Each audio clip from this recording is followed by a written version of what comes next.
First of all, I will give you some short information to have the best webinar as possible.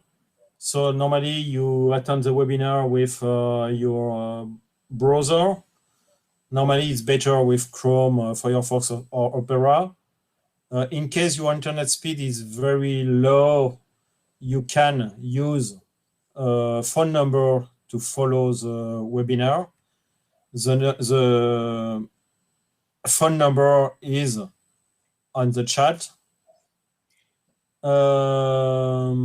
So it's better if you can display your browser in full screen. So click at the top right on your browser on full screen. Considering the question on the chat, if you have any question during presentation, you may write your message on the chat box, bottom right. The chat is moderate and the question will be asked to the speaker at the end of the speech. In case there are a lot of questions, there will be a selection and we try to combine together the similar questions. And last thing is that the presentation of the webinar will be available later on the internet, so as well as the recording of the webinar. Without more time, I will introduce you Frank O'Mara, the president of ATF, who will give you the presentation of the policy brief and ATF activities. Thank you very much, Laurent, and good afternoon, everybody. Delighted that you were able to join us here for this session this afternoon. So very briefly, before we get into the discussion on the policy brief, just to outline to those of you who are not familiar with the Animal Task Force, what it is we are and what we do. So the Animal Task Force is a partnership of actors from both the public and the private sectors concerned with the role of research and innovation to develop and improve Europe's livestock production systems. And it consists of industry representative organisations from different parts of the animal production chain and major EU research providers. So in terms of the industry and farmers, we aim to group all parts of the livestock production chain and have them represented in the Animal Task Force. So as you see at the top of the members list, we have a number of industry and farmer representative organisations such as Animal Health Europe, FAPRE Technology Platform, FIFAC, FEFANE, and the European Cattle Innovation Partnership. In terms of research providers who are members, the objective is to welcome in all European countries, and at present our members come from 19 different European countries, mainly in the EU, but also including Switzerland, Norway, Serbia, and the UK. And we also then have a number of partners from animal farming related activities that you can see on the bottom of the slide. So what is it that we do, or what is our vision? What's our purpose? Well, the Animal Task Force, we promote interdisciplinary research and innovation, and we bring together researchers with complementary expertise to focus on the issues around livestock production. And we also, as I said, bring in multi-actors from the agri-food chain and across the different territories. We foster the sustainability of a wide diversity of European livestock production systems to improve the resilience of our overall agri-food system in Europe. And by diversity of systems, I mean, ranging from intensive to low input systems to organic to agroecological systems. A central part of our understanding of the role of livestock systems is that we believe that holistic agricultural approaches that link more closely livestock and plants together to better use and protect the qualities of agro ecosystems and maximize the use of biomass, that is the best approach to optimize the role of livestock systems, but also to optimize the whole agri-food system within Europe and indeed elsewhere. So that's the vision of what we do. In terms of the activities that we carry out to deliver on that vision, I just listed a number of them here. And a very important activity for us, given that we're focused on the role of research and innovation to improve livestock production, is that we provide input for the EU's research and innovation agenda. So we provide input into Horizon 2020, Horizon Europe, and so on. We also arrange dialogue or meetings on innovation in the sector with key stakeholders across the EU, and that's members of the European Commission, members of Parliament, industry organisations, NGOs, and the scientific community, at which we discuss the priorities for research and innovation. We also seek to enhance cooperation in EU research and innovation because we want to reinforce the important role that research and innovation can play in delivering innovative and efficient livestock systems. And finally, and this is where we come to today, we enable knowledge exchange and we act as a source of expertise. And we do that by organising workshops and events. We have a website with a lot of material on it, and we are a source of ad hoc expertise if anybody is looking for an expert to talk on some aspect of livestock production. So as part of this last activity, every year we organise a session, a scientific session at the European Association of Animal Production conference. That's their annual meeting. And in 2022, this was a one-day symposium in collaboration with the EAAP's Commission on Livestock Farming on the topic of livestock emissions and the COP26 targets. And that scientific session was held in Porto in September of last year. And we followed up that with a seminar for policymakers in Brussels on the same topic last November. And resulting from those two meetings, we produced a policy brief on methane, on agricultural methane, assessing its significance and seeking solutions. And that was published in July. It's available on our website. And what we want to do today is to present the key elements of that policy brief. Oops, sorry. So methane, as I'm sure we all know, it's a greenhouse gas, and after carbon dioxide, it's the second largest contributor to warming so far, and it's responsible for about 30% of the increase in global temperature that we have seen to date. The metric that's often used to look at global warming, GWP 100, is not a good metric to assess its contribution, however, because of its short half-life. And methane, unlike CO2, it does degrade in the atmosphere. It has a half-life of about 10 years, and this does impact on the way we should look at methane. When we look at the sources of methane and where does it come from, well, about 60% of methane is from anthropogenic sources. And if we look at those anthropogenic sources at a global level, agriculture is the biggest source, and the other two big sources that come after that are energy and waste. When we look within the EU, and the EU is responsible for about 5% of global anthropogenic methane emissions, agriculture is a bigger share of the total because energy is quite a small share in the EU. And that's really because we import a lot of our gas and fuel into the EU, and the emissions have already taken place outside the EU related to that gas. So anyway, the main point being that there are three sources of methane, or three main sources, and agriculture is a significant one of those. Sorry, no.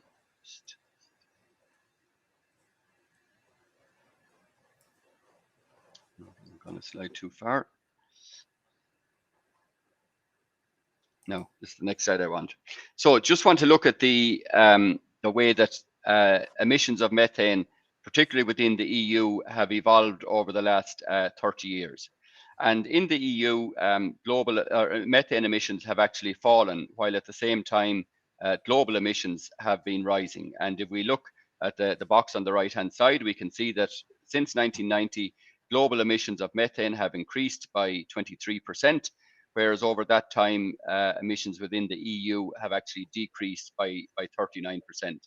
And the chart on the left shows the various components of methane within Europe, and we can see that all three sources have been declining. In particular, the emissions from energy have halved over that time. The emissions from waste are down by about a third, and the emissions from agriculture are down by about a fifth over that time. So I want to move on and look at how the various gases are treated in the IPCC the latest sixth assessment report. And this is a chart taking from the Working Group 1 report, which was published in late 2001. And it shows the 5 scenarios that IPCC modeled for how greenhouse gases might evolve over the remainder of this century. And these scenarios, they're termed SSP1, or sorry, SSP, and then numbers after them. So the bottom line on the graph is what's called SSP 1 to 1.9. And this is the only one of the scenarios which has a strong likelihood of keeping temperature rise within the 1.5 target of the Paris Agreement. The 1 and 1.9 is the range of temperature outcomes that might happen for this particular scenario. And the other scenarios have different possible temperature outcomes, with the top one showing that temperatures could rise by up to 8.5 degrees by the end of this century. So the bottom scenario, SSP 1 to 1.9, is obviously the one on which we want to travel, because that's the one that's going to minimize the temperature rise and minimize the impact of climate change. So I'm going to go into this graph in a little bit of detail, but one of the key findings, obviously, is that CO2 is the key gas in terms of warming, and we must get that to net zero as soon as possible. So you can see in the graph on SSP 1 to 1.9, CO2 comes down to net zero by about 2050, and that's the big left-hand panel on the chart. I'm now going to focus in on these two panels here, which deal with methane and nitrous oxide. So these are these two panels reproduced, the top one being for methane and the second one being for nitrous oxide. So just remember that in this scenario, CO2 gets to net zero by about 2050. We can see from the top here that emissions of methane by 2050 are about 50% of the level that they're at in 2015. And the bottom chart in this scenario, SSP 1 to 1.9, nitrous oxide emissions remain at about 70 to 75% of the levels in 2015. So the point that I want to make about these is that we have 3 different endpoints to 2050, or indeed longer, for these 3 gases. So therefore, clearly separate targets are needed for those gases. So this chart explains why CO2 needs to get to net zero, but methane doesn't. So there's 3 sets of charts here on in the diagram. So the left-hand chart, I'll deal with that first. And this is the situation that the world finds itself in today, in that we have rising emissions of both CO2 and methane. So on the top of the left set of graphs, that's what's happening. We can see that emissions for both CO2 and methane are rising. Now, what's the impact of that on warming? Well, as methane emissions rise, its impact on temperature is rising. And likewise, as CO2 emissions rise, its impact on temperature rises.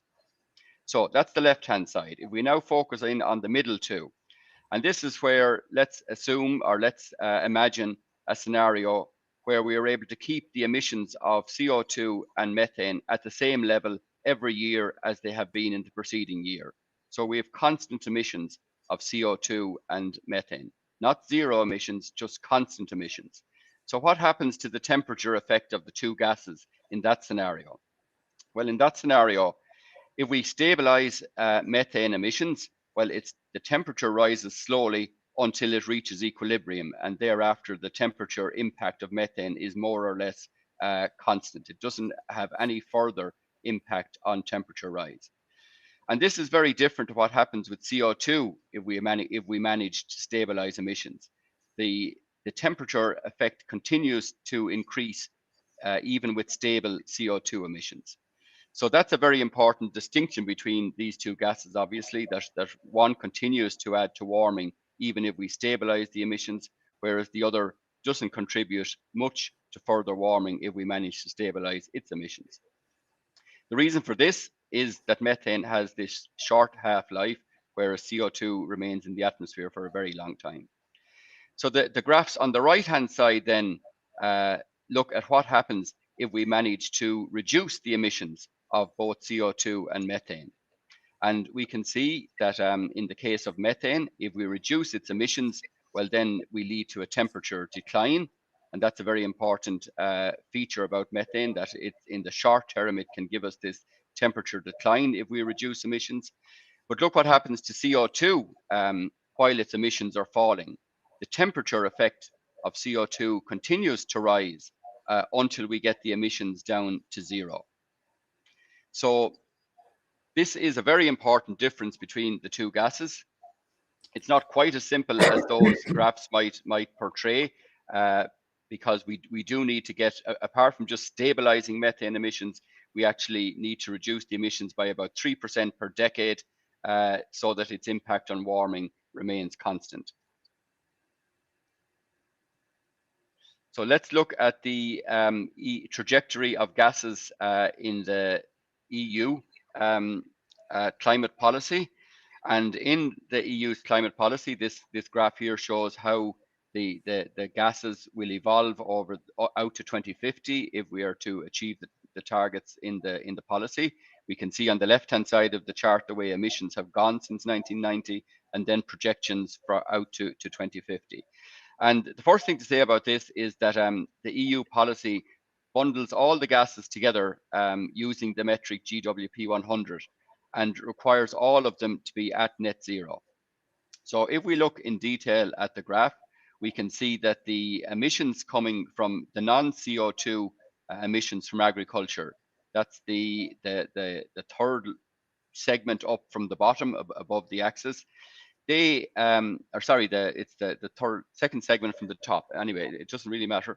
It's hard to make out the lines. But in 2050, there are residual emissions of N2O and methane still in 2050, but they are counterbalanced, or indeed more than counterbalanced, by removals of CO2, either through land use and forestry or through carbon removing technologies.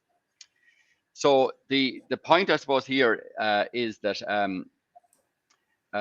there is no need really, if we want to have a constant impact on warming, to counterbalance all the methane emissions by removals once we have those emissions stabilized and decreasing by 3% per decade. We don't actually need to offset them to neutralize their effect on warming. And indeed, to do so requires us to do more CO2 removals than is necessary to stabilize the temperature effect.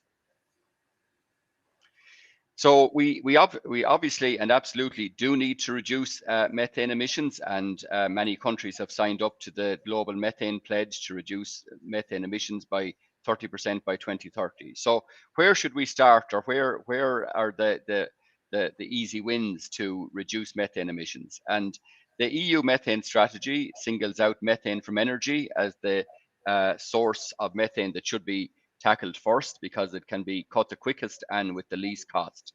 The second major source of methane that I outlined in an earlier slide, methane from landfill.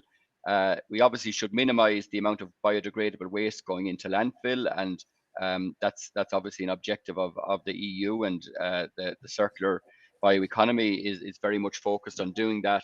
So reducing that source of methane is also a very high priority.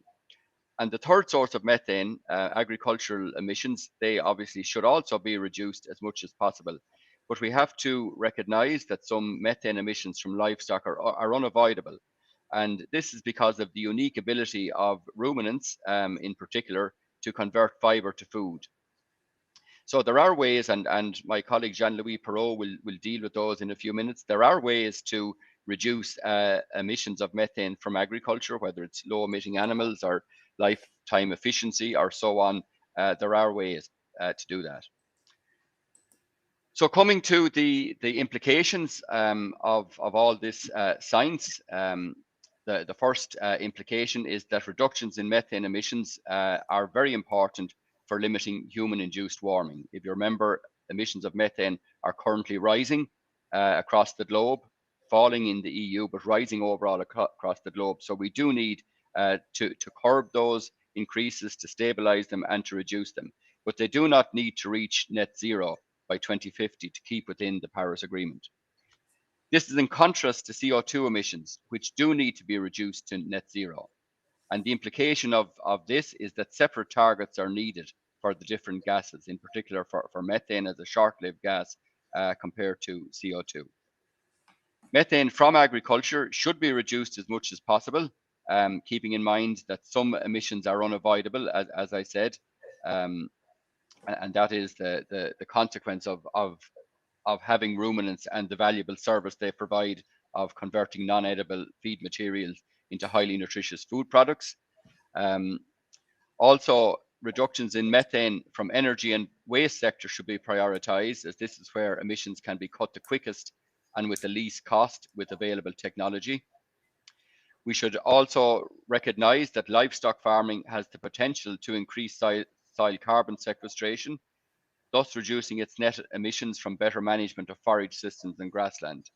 And finally, the best practices and technologies, including animal health, feeding strategies, including feed additives and breeding, are the most promising strategies to reduce enteric methane emissions. And for methane emissions from manure management, the production of biogas and manure amendments are technologies that must be considered. So our two recommendations in the policy brief are that firstly, the appropriate reduction target for methane, particularly agricultural methane, should be assessed using the scientific basis that accounts for the short-lived nature of methane. And the second recommendation is that developing and deploying methane mitigation options should be high priorities for European or research and innovation activity. And that's obviously a very important point that we as the Animal Task Force would like to make, given the importance that we put on research and innovation. We also say that the expert group on methane emissions should promote the uptake of innovative methane actions, and I'm glad to say that that expert group is actually quite active at the moment. So I now hand over to my colleague Jean-Louis Perrault from INRAE, who's going to finish out the presentation and talk about the mitigation opportunities. Over to you, Jean-Louis. Okay, thanks a lot. So just as explained by Frank, the objective of the Animal Task Force is to provide a vision on different challenges, different topics, and then to promote research to tackle the challenge. And in the case of methane emission, we are preparing our strategic research agenda for the next European Horizon Call. And we claim that we can reduce emission intensity. We can reduce the number of animals for sure, but it is not necessarily a good solution. But we can reduce emission intensity by around 30% in the next decade. And the objective of the research we propose is to, our topic of research we propose is to have also positive trade-off. So not only reducing methane, but also, if possible, reducing other greenhouse gas emission, notably nitrous oxide, but also ammonia. We can also have positive effect on consumption of fossil energy and in protein and nitrogen autonomy. As people working on animal science, as soon as we are discussing about methane, we think about animals and Earth, and it is a crucial issue. For research in this domain, we propose to work on animal genetics for selection of low-emitting animal. It's probably possible to select animal to reduce methane emission by 1% per year, more or less. We can also work on animal robustness, so the lifetime of the animals. If we can increase the number of lactation per cow by 1 lactation per cow, it will have a crucial effect on methane emission per liters of milk. We can produce meat from milk. It's another issue. We can reduce the slaughter age in meats domain, and we can use feed additive.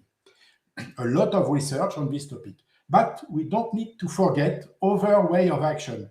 The first is manure. We can have a better use of manure what we have today, not only to spare ammonia emission, but also to spare methane emission during manure management. And don't forget that if we have a better management of manure, we will spare mineral fertilizer with their high cost in terms of nitrous oxide emission and in terms of fossil energy consumption. For sure, we can also work on biogas production, but there is still a lot of research on biogas. Concerning land use, as said by Frank, livestock, and especially ruminants, bovine livestock, have the potential to stock carbon in the soil thanks to grassland and or thanks to agroforestry. So it's really a big challenge to quantify carbon stock in the soil and change in carbon stock in the soil. We have also another way of action is crop diversification, which is in link with the feeding of the herb. Because to reduce methane emission in the rumen, we can increase the part of legumes in the diet of the animals. Legumes lead to a slightly lower methane emission compared to grass plant. So this is a topic. And legume also has a positive effect because with legume, we don't use mineral fertilizer. So it's again a win-win strategy. We can use low carbon footprint feed. It means feed which are require less mineral fertilizer, which are not import from South America, for example, soybean. We can use precision feeding, and again, it's a well-known subject for us, reducing protein intake by the animals.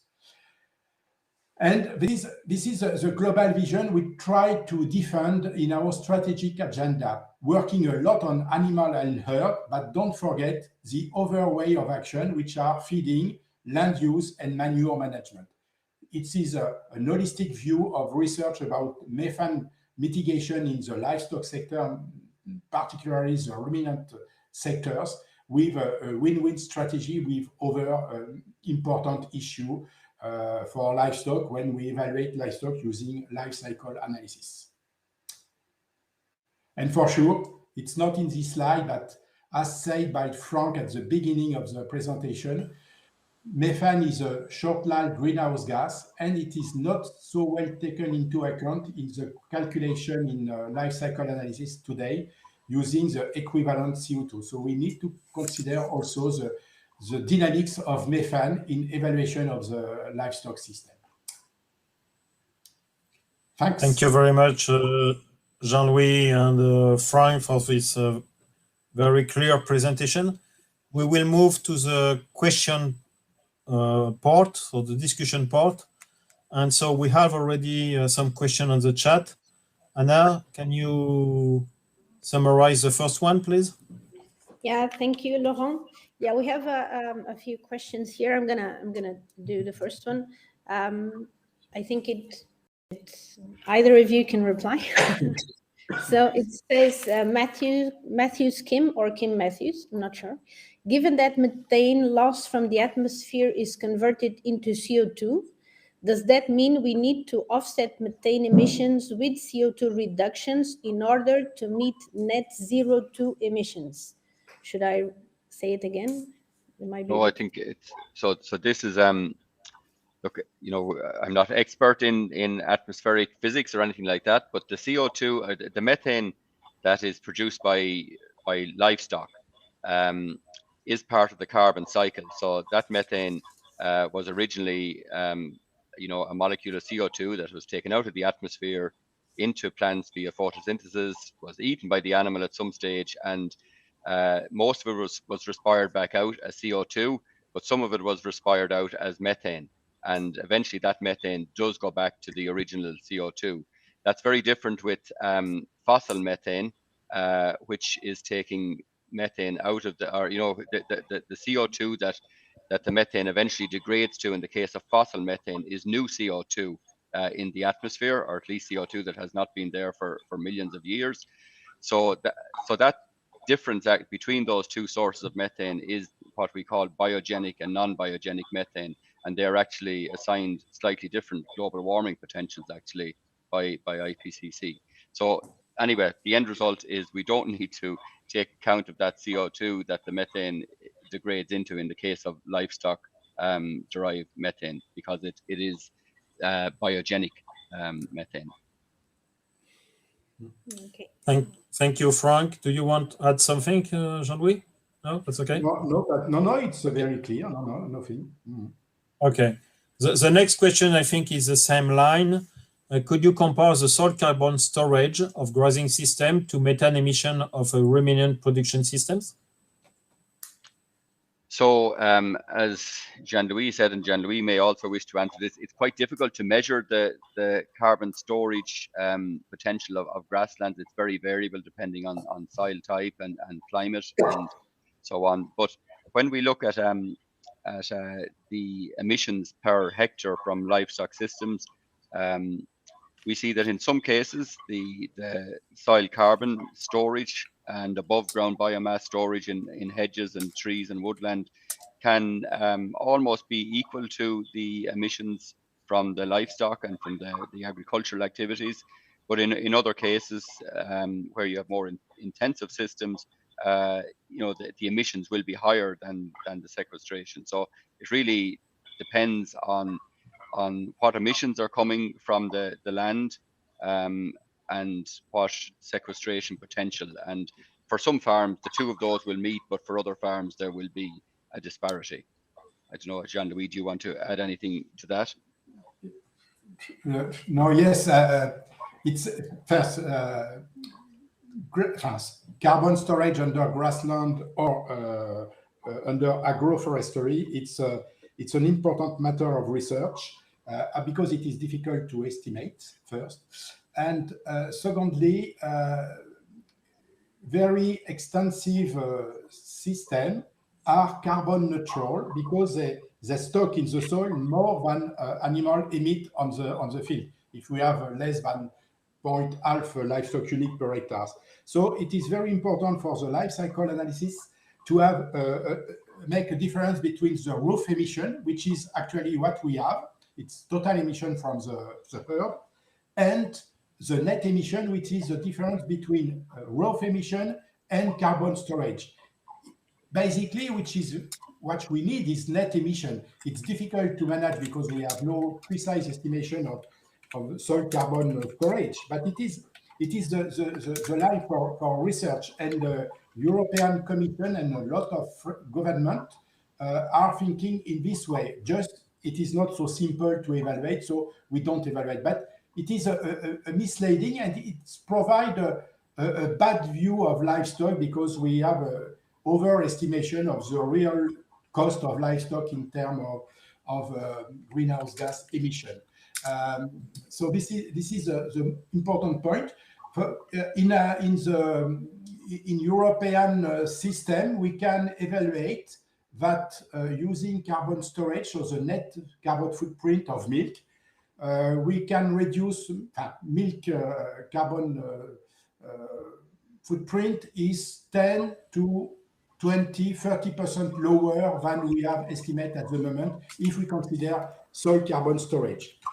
So obviously, it will depend on the soil, it will depend on the proportion of grassland in the farming system. And it is at the advantage of grassland-based system, Yes, which provides over benefits in terms notably biodiversity. Yeah, thank you, Jean-Louis. We have a question from Bartosz that I will give a twist on it. He asks, how much livestock reduction is needed to achieve compatible methane reduction? I would add, do we need a livestock reduction? And then please also provide a further explanation on what do you mean by meat from milk, because some colleagues might not be familiar with that expression. So both. You want to start off this one, Jean-Louis? Sorry, meat from milk. Meat, The meat, meat meat for to milk. milk. Yeah. Meat for milk. Okay, it's a very short sentences to say that we can produce red meat, bovine meat, from a calf born in dairy system. The objective is to reduce carbon footprint of ruminants.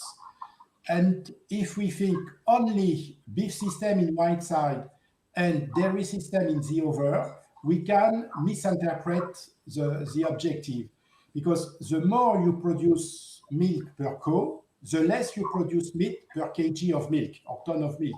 So you need to produce beef system to compensate and to feed people with red meat. And a most efficient way is to have a better balance between the beef sector and the dairy sectors in terms of meat production. And it is what I say by meat from milk. It's to use some calf of the dairy system to produce red meat.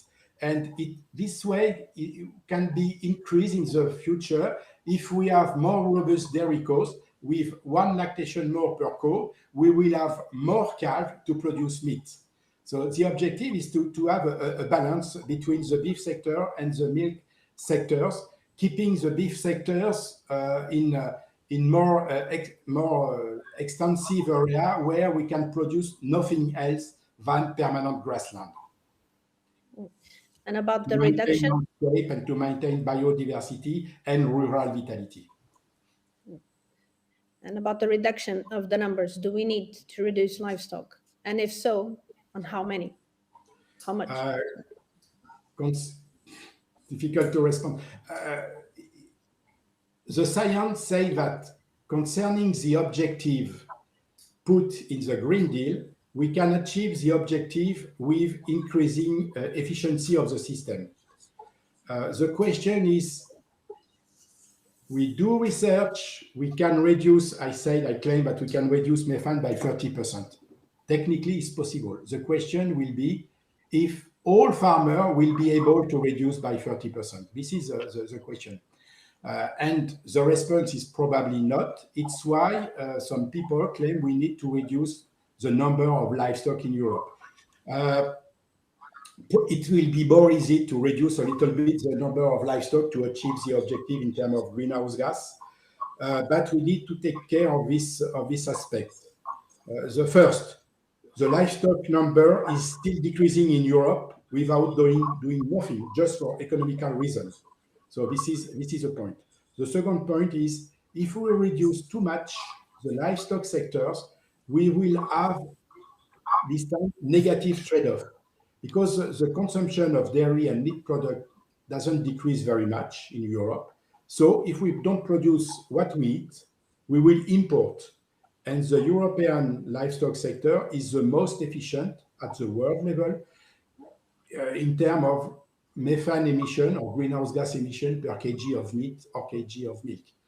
The second point is, if we reduce too much ruminants in some area in Europe, extensive area, we will have development of forests or shrubs. And forests and shrubs don't stock too much carbon compared to grassland, and they can burn with the climate change. And we have dramatic example in Spain, in Portugal, in France during the last years about fire in forest. So we have negative aspect to be considered when we claim that we need to reduce the livestock sector.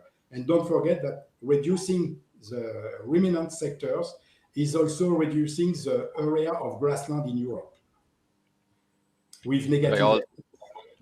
But I also add to that while 30% reduction in emissions from livestock is a challenging target, but the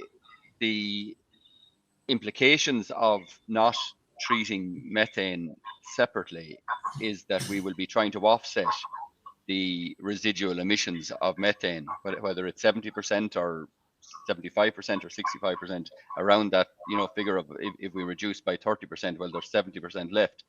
So if we are trying to offset all those emissions by CO2 removals, that is going to be very challenging, I think. And the theory of the science is that that's not necessary in order to reduce its impact on warming.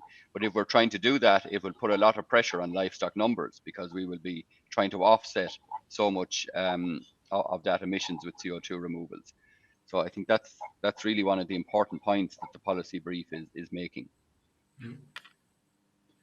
So thank you very much, Jean-Louis and Frank. The next question is about, can you please elaborate a bit on how animal health can deliver a significant reduction in methane without the need to reduce production and agricultural activity? What is the role of animal health in the circle that you describe at the end, Jean-Louis? When we discuss about the role of animal health in mitigation processes, is mainly for developing countries, because there are major issue of animal health. But even in our European country, so long an animal is ill, we don't sell milk, we use antibiotics. But during this time, the animals still emit methane, and we have no production, and it is a loss. And it is the same for beef. If we have a lower growth, body life weight gain, instead of 1 kg per day, we have only 900 grams because the animal is slightly ill. We produce almost the same amount of methane, but less amount of milk or less amount of meat. This is the way we need to improve animal health also. Yeah, and it play also on the launch. Sorry, Frank. I was going to say, we had in the slides earlier finishing or earlier slaughter of animals as one of the ways to reduce the lifetime emissions of beef cattle. But one of the reasons why some animals take longer to get to their target slaughter weight than others is because of poor animal health. And animal health is a really important part of running an efficient livestock system. And efficient livestock systems are good in terms of the greenhouse gas emissions. And also Jean-Louis talked about dairy cows and what one extra lactation per cow. Again, a lot of the reason we don't get more lactations is because of poor animal health, or often in the case of dairy cows, poor fertility. So animal health is really central to the operation of efficient and effective livestock systems, and is really it's a really important underlying technology to many of the mitigation options that we often talk about, but particularly focused in on things like lifetime emissions. So thank you very much. Yeah, you want to go, Laurent? Go. No. Okay. Yeah, so we have, I'm going to join again too, related to mitigation strategies and to nutrition. One is referring to the replacement of soybean meal with other protein sources. It's not easy. What do you have to say about this? Because animal protein is expensive, and well, soybean meal is soybean meal. And assessing greenhouse gas emissions from animals in real conditions, not in research ones. So how to do it in farms at a normal day. Sorry, could you repeat the first part of the question, Anna, about the soy? I didn't know the first. Last one. Oh, the first, about finding substitutes to soybean meal, concerning feeding strategies, about methane, and then the feeding on not feeding, I mean assessing methane emissions on farms. Yeah, so in terms of substitutes to soya, or the amount of protein, I suppose, that the EU imports for the purpose of animal feeding, certainly, look, we should try to minimize that. I think that's again where good nutrition comes into account, that we're not overfeeding animals with protein, or in the case of monogastrics, that we have good balanced amino acid profile, so that you can minimize the overall protein level that's needed in the diet, and therefore reduce the amount of soya or other protein sources that you have to include. But look, there are many other sources of protein that can also be included, some of which are cheaper than soybean, and some of which, for instance, we can grow here. So the use of legumes in pastures for ruminants is obviously something that's that's of great interest, because it also reduces the need for nitrogen fertilizer. So I guess all those strategies should be used to maximum effect to minimize the amount of soy, or indeed other protein sources that we have to import. And remind me the second part. How to measure? Assess on farm. Yeah. Assess on farms, exactly. Yeah. So look, I think in many countries now there are pretty good models to assess on-farm emissions, not just of methane, but also of nitrous oxide, and from both manure and from enteric fermentation and from energy use and so on. So look, I think there are those good models. Obviously, actual physical measurements on farm are very challenging, because these are expensive measurements to make, and require a fair bit of expertise. So that's why we tend to use those in research centers and develop good models then to assess the emissions on farm with, I think at this stage, a fair degree of accuracy. And here in my own country, we've developed a tool called AgNav. I know in France there, Jean-Louis, you've got an on-farm tool as well. Do you want to maybe follow up on that question? I have no definitive response on this. We have some techniques. So we have model to evaluate methane emission at farm level, and it is used in France and in other countries. For example, with a tool as Cap2Air, we have quite good estimation. Then we can have measure with a special apparatus measuring the methane content in air exhaled by the animals. So it is possible on commercial farm. So this is an issue. For the first part of the question concerning soybean imports, we need to have not a dogmatic vision on this. The problem is deforestation behind soy import. So if we import soy free from deforestation, it's not so bad, first. The second part is we need to consider the production of homegrown protein at European level. It's very important for us to increase our protein autonomy because it's good for agronomy in general. It will spare mineral fertilizer with impact on greenhouse gas emission and fossil energy consumption. It's very important. It's a good thing to diversify the rotation and to avoid too intensive rotation, and to reduce perhaps pesticide. I don't know. It will be another topic. And producing protein, homegrown protein in Europe could be interesting if you have two crops in the same time in the field. For example, with proteaginous plant, with rapeseed, with sunflower, we produce oils and protein in the same time. Oils for humans, or perhaps for energy to some extent, and protein for the animals. So it's again what I call a win-win strategy. We produce two things at the same time in the same field, and it is we need to reintroduce this kind of production in European. In France, I live in France. We have more and more sunflower, for example, and I think it's a good system. Because sunflower also, it's a plant which don't need a lot of pesticides. So it's also interesting from this point of view. Thank you very much. To extend the view outside Europe, we have a question from US Development Agency, USAID, which says, would Europe consider supporting reducing the methane footprint in low-income countries, for example, in sub-Saharan Africa, as an alternative to reducing the EU herd size? So I think the European Union and many individual countries have lots of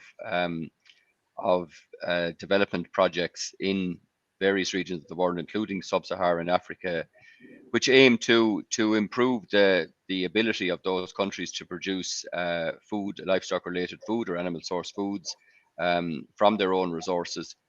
more efficiently and effectively, and with a better environmental footprint than currently. So look, I think that is a very valid that we do that. We have a lot of expertise in Europe in livestock production, and I think it is only right that we share that expertise and develop appropriate solutions, or help other regions to develop solutions which are appropriate for themselves, which is generally not the same as the production system that we have in Europe, but because the most appropriate system depends on the climate and the other characteristics of that particular region. So I'd be very strong on that point. It's not about translating or transposing European production systems to other regions, but certainly sharing our expertise with them.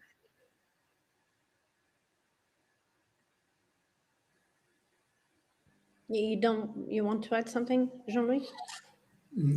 No, I think that we need to help developing countries to increase their efficiency. I work in Mali, for example, and I realize that the efficiency of their system is very, very low compared to what they can do in their country, not comparing our system. For example, I think it's possible in many countries in Africa to double the production of milk per cow at a very low cost strategy. And it will divide by 2 the greenhouse gas emission per kg of milk, and will increase the quantity of milk available for the local population. And I think it is our responsibility to some extent to help them to develop the efficiency of their agriculture. We have techniques to do this, and we can export the techniques or the knowledge, not only the techniques, but perhaps more the knowledge to this situation. Because greenhouse gas mitigation it's a global challenges. We can do something at European level, or in US, it's more or less the same amount of livestock and production, but we can also help other countries to develop themselves and to reduce and to mitigate their own greenhouse gas. So we're coming up short on time, so I'm gonna pick on this last question that it's like more general. So if the focus should be on reducing global CO2 emissions to net zero by 2050, how big contribution reducing direct CO2 emissions from agriculture, for example, renewable energy, etc., have on helping achieving this goal, rather than just focusing more on CH4, on methane and N2O? So it's a general one. So it's a good question. Like, we are obviously here today just focused on methane, and look, for livestock systems, in particularly ruminants, that is a really important consideration, and both we have to focus on how we can reduce it, but also on how it should be assessed in setting policy and setting targets. But obviously, livestock systems sit within overall agricultural systems, and agriculture sits within the overall system by which we live. And certainly, agriculture can contribute to CO2 replacing the CO2 that's emitted from fossil fuel usage. We have already touched on the use of livestock manures for biogas, or in other words, biomethane production that can directly replace fossil methane.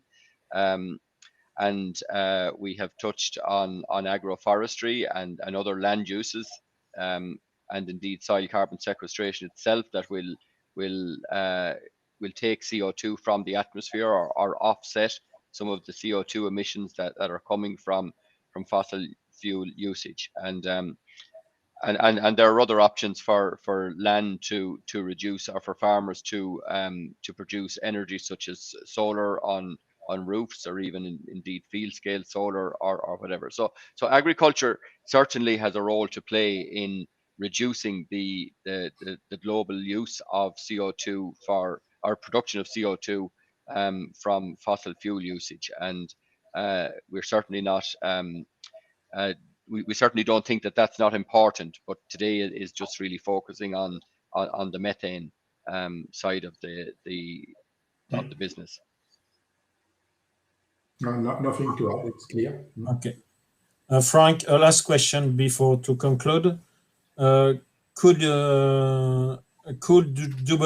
JWP 100 and JWP star be possible parallel calculation in models in the future that should be used to separate the different GHG gases?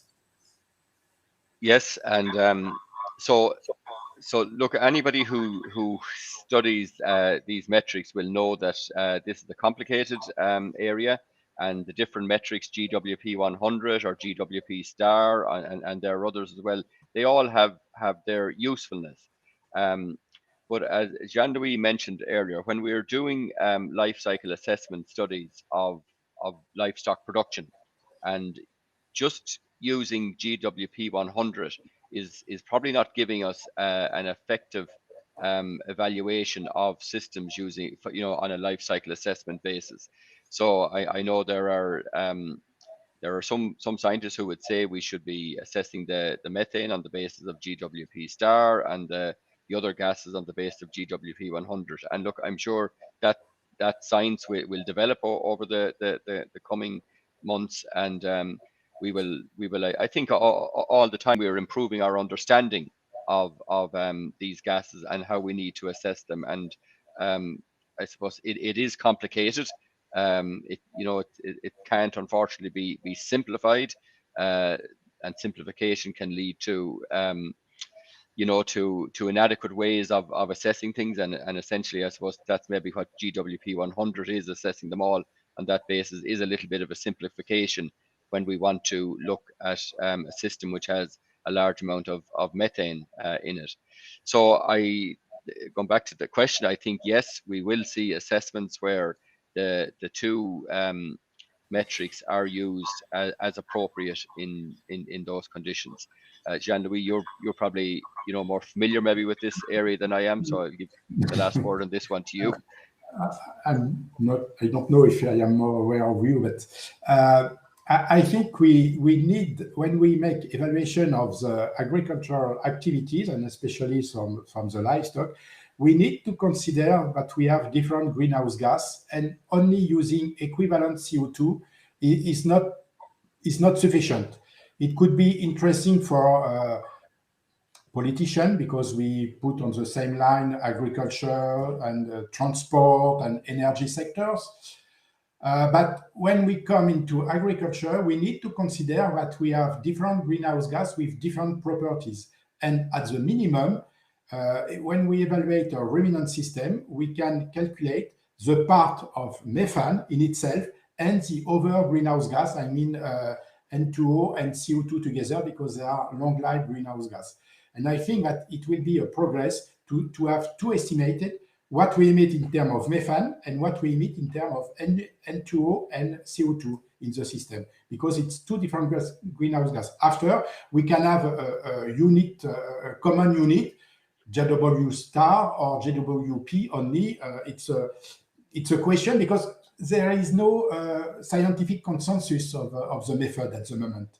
We have different methods. Even in the last report from FAO, they don't take a position. They say we have different units, GWP, GWP star, and GWT for temperature. It's another unit also. I think that to be clear, we need to have, in my system, I emit X amount of methane and X amount of N2O and CO2. And after, we can make the calculation according GWP or GWP stars and so on. And we need to have an objective to reduce both gases. And I think that ruminant system has the potential first to reduce methane. It's clear, it is the topic today. But ruminant can also provide solution to reduce N2O of the agricultural sector in global. Thank you very much, Jean-Louis. To follow this question, I will inform you that we will have the next ATF seminar next week on the 15th of November. And this question of how to measure the sustainability on different aspects on the livestock system will be the topics of this seminar. And registration is always available on the website of ITF, and you can follow by web the seminar. So we are now at the end of our webinar today. Sorry for the different question we was not able to answer directly because it was too short. You have one comment, a last comment, Jean-Louis? Yes, obviously we don't answer all the questions. There is too much question, but you can send your question to Frank and me, and we will respond by email. Okay, we will try to synthesize all these very interesting question and comments that we had in the chat to valorize this information and this discussion. Frank, I give you the floor for the conclusion of this webinar. Okay, thank you, Laurent, and thanks to everybody who has attended this afternoon and listened to us. You can read the policy brief from our website. It is there to download. So nothing remains for me except to thank my colleagues here, Jean-Louis Perrault, who is past president of the Animal Task Force, Laurence Journo, who is the Secretary General of the Animal Task Force, and Ana Sofia Santos, who is one of our vice presidents from Portugal, representing research providers. So look, thanks to all of you for your help with running today's webinar, and obviously to Susanna de Magdalene, who organized the platform that we use today, and looking forward to continuing discussions on this and other topics related to livestock and the role which research and innovation can play in improving all our livestock systems. So thank you very much.